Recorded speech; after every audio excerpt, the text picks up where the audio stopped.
What should you expect from the review program? The review is an optional course you may consider, but why do you need to review? Taking a refresher course is for examinees who would like to be guided with their preparation for the board examination. Unfortunately, guidance is not the only thing one needs. Most of the people who are planning to take the licensure exam for real estate consultants have not even properly considered how they would practice consulting once they have passed. The same thing can be said for most appraiser passers in the licensure examination. This is because of the lack of experience. Some cannot confidently practice their profession despite coming out on top in the exams and despite mastering the theories. In real estate, your experience could be determined in the number of square meters, amount of, and types of real estate transactions you have made. Some may think that in this review course, the knowledge that they are supposed to know as a consultant will be taught here. According to Merriam-Webster's definition, review is defined as to examine or study again. Following that definition, this means that you already have the knowledge that you are supposed to know, and we, as an institute, will help and guide you for improvement. For this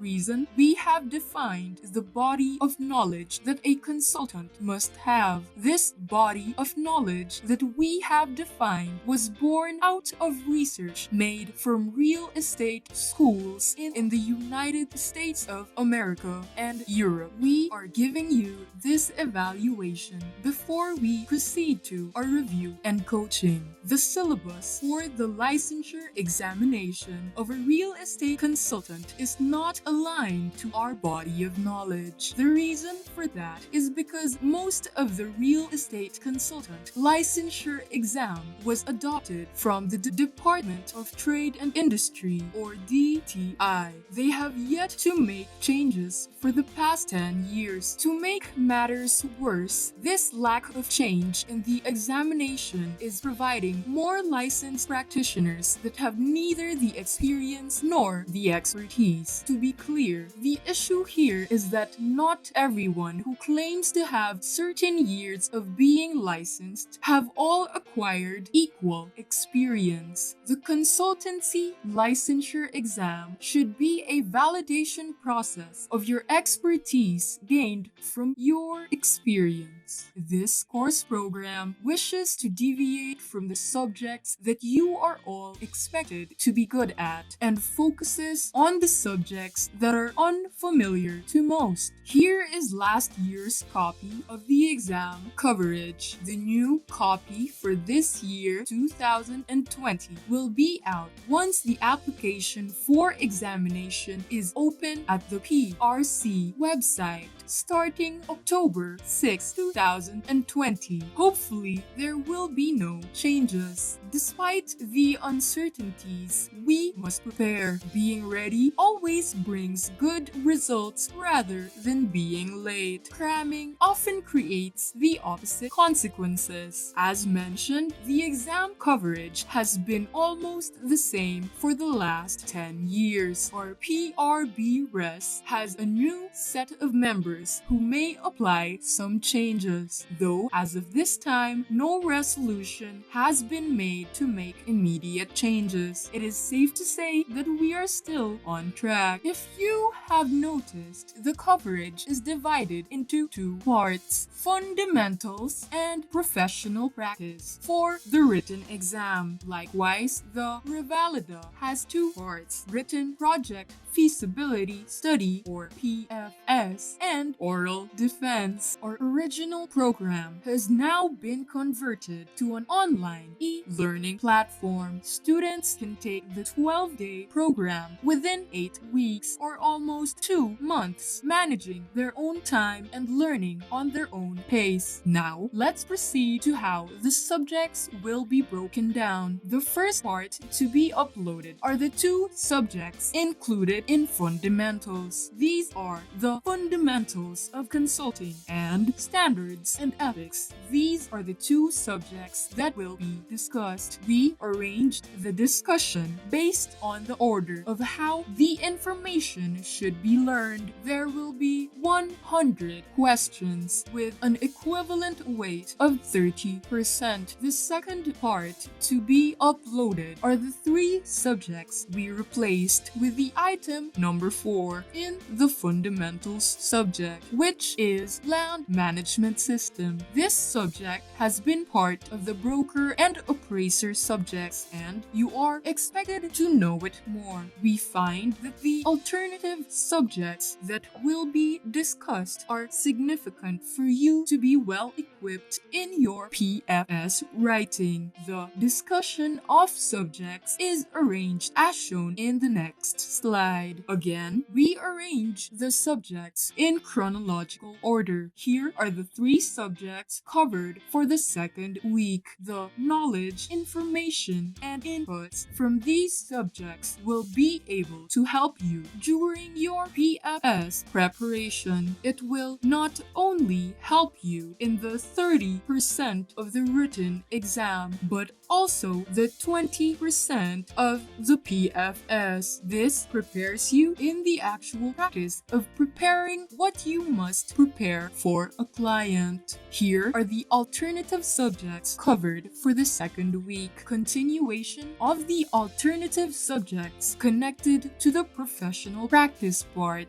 These subjects are identified and are in the syllabus for the professional practice part. Our learning objectives. On our last weekend, we will take up the remaining 6 subjects, which is equivalent to 50% of the total coverage. This part is the most difficult according to the feedback from previous examinees. It is very logical that this part is the hardest because most of you have not been in the practice yet. It is easier to understand this part if you are already practicing the profession. Our speakers are active professional practitioners and not theory-based speakers. They are the best when it comes to imparting their skills, knowledge, and experience. These subjects are part of the fundamentals, but we have expanded the coverage to be able to fully understand how the consulting practice should be developed. While real estate, finance, and economics is part of the subjects defined at the course syllabus for consultants, this subject is actually the only subject that is included in all the real estate professions board licensure examinations. On our last 2 weekends, we will take up the remaining important subjects included in the professional part. This part is, again, one of the most